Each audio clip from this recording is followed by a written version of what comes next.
If you're looking for ways to spice up your motion unit, then the 5E lesson model just might be what you're looking for. Hi, I'm Christy from Adventures in ISTEM, and I love helping other middle school science teachers empower their students to take ownership of their learning.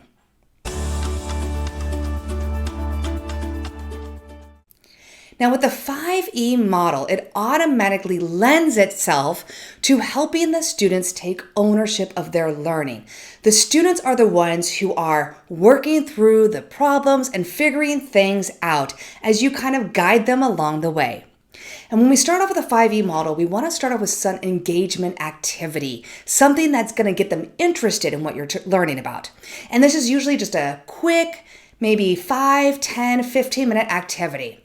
And one thing you can do with the motion unit is you can show them maybe some videos of sports they're interested in, football, soccer, baseball, and start talking about maybe with baseball, you could talk about the difference between a fast pitch and a curveball and the speed of the ball and how many seconds does that batter have until they have to know if they're going to swing or not swing. Like in their head, how much time do they really have? And then maybe have the students practice actually being a batter with that amount of time to know if they have to swing or not swing with a strike or if it's going to be a ball. So something interesting like that. You could also show them a video. There's one out there that has the 100-meter freestyle as it goes through all the Olympics.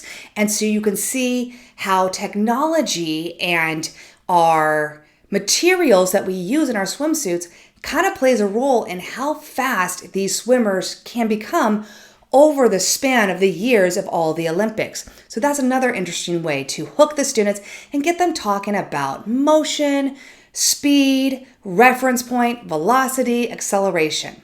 So once you've done the engaging activity, it's time for them to explore, to figure some stuff out on their own. Now with my motion unit, I like to break it up between reference point and speed, and then velocity and acceleration, and separate those two. So in my science stations, I like to use the blended learning model where there's 3 different stations. There's an online station, there is a hands-on station, and then there's a teacher-led station. So the hands-on station, you could have them do a variety of activities. One could be something of finding the speed of wind-up toys, where they have to figure out which wind-up toy is the fastest. Now, if you have students that are higher level students, they are used to problem solving, they're used to figuring things out, you could just give them the materials and have it as an inquiry investigation where they figure out how they're going to determine the speed of those wind-up toys and do it the same way for all of them that they have to determine which one is the fastest. For those students that need a little bit more guidance, you could give them a set of directions where they have to make a sort of runway with their books, so that way the wind-up toys have less of a chance of spinning around and going off course, and then have them find the time it takes to go either a certain distance or how far they can go in a certain amount of time to find their speed. Another activity you could do is just a simple ball down the ramp, or you could have cars going down a cardboard ramp and just time how long it takes those objects to go from the top of the ramp to the bottom of the ramp and make it super simple. If you do the ball down a ramp, you could just take 2-meter sticks and tape them together and then put the ball at the very top and time how long it takes to go those 100 centimeters or that 1 meter if you want to do meters per second. For the cardboard, you could just take the side of a cardboard box and again, same idea, measure the distance of the ramp with a ruler and then determine how long it takes that car to go down the ramp. And they could then just use books to do different heights to see how does height affect it. And that's a simple speed activity that they could do.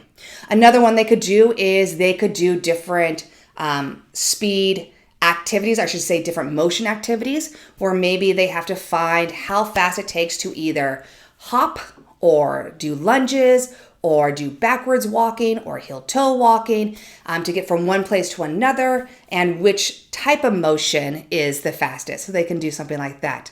For the teacher-led station, that's where you might want to actually break down how to actually solve for speed, which is usually a math standard also. So I do explain to the students that in math class, they call it rate. In science, we call it speed, which is the rate of how fast the object is moving. So same idea, different terminology, but same idea. And I'll take them through how to actually use a triangle for that 3-variable equation and how to solve for speed, how to solve for time, how to solve for distance, how to find the average speed of a trip at, taking different intervals throughout that trip and then find average speed. So we will get into that. For an online investigation, you can have them watch videos of football and hockey. There are some great NBC videos on the kinematics of football and hockey, and they talk about position and they talk about speed and velocity in those videos. So you can have them watch those to learn a little bit more about them. Or you can have them research their own favorite sport to see, okay, how does speed play in that sport? For like baseball, soccer, football, tennis, hockey. When is speed important? How does it play that role in that sport? After you do the explore station, where now they're kind of getting more of the idea of speed, they've done some practice in it.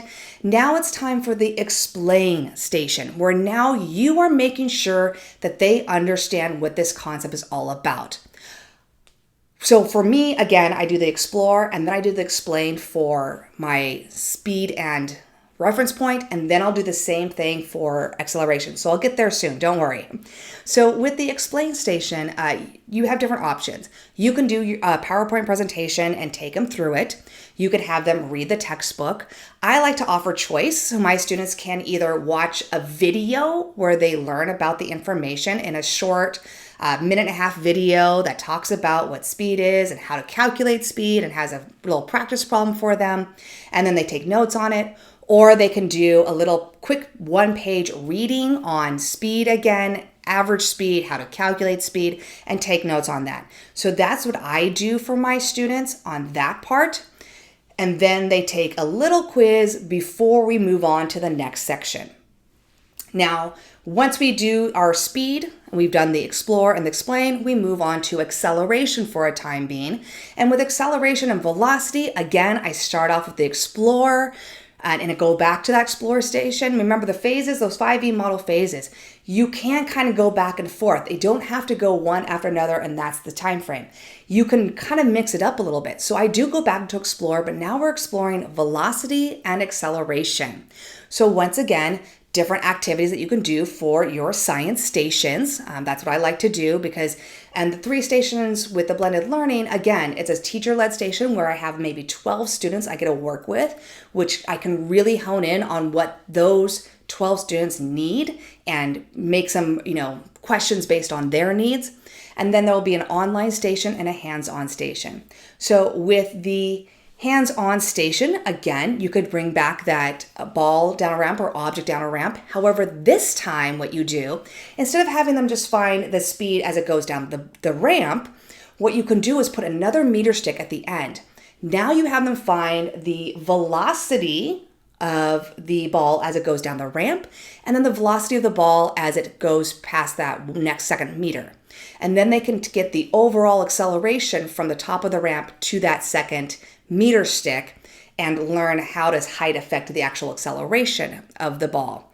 And they should see that the ball's going to go fast, but as it hits the bottom and friction plays a part, it's going to actually slow down. So their acceleration numbers should be in the negatives, which you could have then that conversation about how negative acceleration is still acceleration. We call it deceleration. It just means you're slowing down. You're not going as fast. Then you can have them for the online station. Again, you could have them get back into their sports and have them look up the sport of their choice. And this time it's about acceleration and velocity. How do those play a role in that sport? Or again, you can go back to those motion videos of the football videos and the hockey videos and have them watch it again, but this time focusing on, again, velocity and acceleration. And then for the teacher station, that's when I really hone in on the different velocity changes, different ways you can accelerate, like changing speed, changing direction, or changing both. We talk about how the moon is constantly accelerating because it's constantly changing direction around us, even though its speed is constant. And you go into those different things. And then for those higher level students, you can actually teach them how to find acceleration by taking the final velocity minus the initial velocity over the time it takes to do that movement and get into actual acceleration problems that deal with velocity. After they've done explore, now it's time for the explain. And again, you can explain it different ways. Again, you can do a teacher presentation. I like to, again, offer choice where I have my students either watch a short 1.5 minute video on velocity, and then if they want to watch the bonus one on how to calculate acceleration using velocity, they can watch that one, or they can do a 1-page reading. Again, either way, they're going to be taking notes, and then they take a little practice quiz at the end. Now, the reason they're taking the practice quiz at the end for both of those, whether they're doing a velocity or the speed, is because it's kind of halfway through the unit. And I need to check in to see, all right, which students are still kind of confused and need some clarification, and which students now are ready to move on to the next level. Because the next level is to expand their knowledge. But if they're still confused about these topics, about how to calculate them and stuff, then I need to do a reteach. So I break them up into different groups at this point. And for the groups the students that show that they need more support, that they're still kind of confused, I can again grab them and have that small little reteach section with them, while the other ones can move on to an activity. And they can do one of the other activities we talked about. Again, there are so many activities out there. You could do the wind-up toy activity as an extension if you didn't want to do it as a science station at the beginning during the explore. You could have them do those ball down a ramp activities, again, as an extension when they're in the extend phase of the 5E model, if, again, you didn't do it during a science station. So things that they didn't do during the science station, you could have them do during the extension part. And then once they get through all of that, then some have already done a double extension, right? They've already gone and done it. Others, they have clarified. So now it's time to have everyone do some type of extension. And a great thing to do is now for them to show you what they know. They can either, I like to have them do a choice again. They can make a video that shows their understanding of speed, velocity, and acceleration. They can do a video where they're playing a sport and they're talking about the sport. They can do an infographic on Canva where they have the 3 different types and they're explaining those 3 different types. They can choose a sport of their choice and make a news article that shows how, let's say, football is involved in speed, it's involved in velocity, it's involved in acceleration. So again, it's showing you and having them, by explaining it in their own way, it's taking them to that next level. And that's what extension is. The extension is to help those students, practice that information they've been working on and then really hone it and own it as their own. And then you get to the last part, the evaluate phase. Now, in the evaluate phase, it's more than just taking a multiple choice test. Remember, in science, we want them to actually be doing science. So along with, of course, having like a multiple choice test or short answer, some way to test their knowledge that way, where they're just identifying which one shows the unit for speed, which one shows a unit for distance, how to calculate the speed of this practice problem. Beyond just doing that, you'll want them to do some type of activity where they are actually then going to find the speed of something and then write it down. So what you could do is, if your school is next to a road that a lot of people drive on, you could have them find the distance between 2 different points and time the car's speed as they go from one point to another to determine if the car is speeding or not speeding. And all you do is say, you guys have to figure out how you're going to get the distance. So figure out which 2 points you're going to be measuring. Have the timer, how you're going to time it, how are you going to calculate it, and then have them go ahead and wait till the cars drive by to see, is the car speeding or not speeding? Are they going within that school zone speed limit or not going within that school zone speed limit? And maybe how many cars are speeding in that limit? And if you find that, you see a lot of cars are speeding, and that's something that you can, again, bring up to the authorities or something, maybe have them come around and do a check every once in a while, just to see, make sure that people are actually doing what they're supposed to be doing in our school zones, right? For the safety of everyone. So that's a great way to do the evaluate. And that's how you teach motion using the 5E model. Again, notice how pretty much everything is designed where the students are figuring it out on their own. The students are obtaining and learning the information. You're just guiding in, you're stepping in when you need to reteach, when you need to clarify, but then you're pulling back again and letting them work and tackle the problems and problem solve. Hope you enjoyed this video. Please subscribe and turn on notifications for more videos just like this. Have a great week.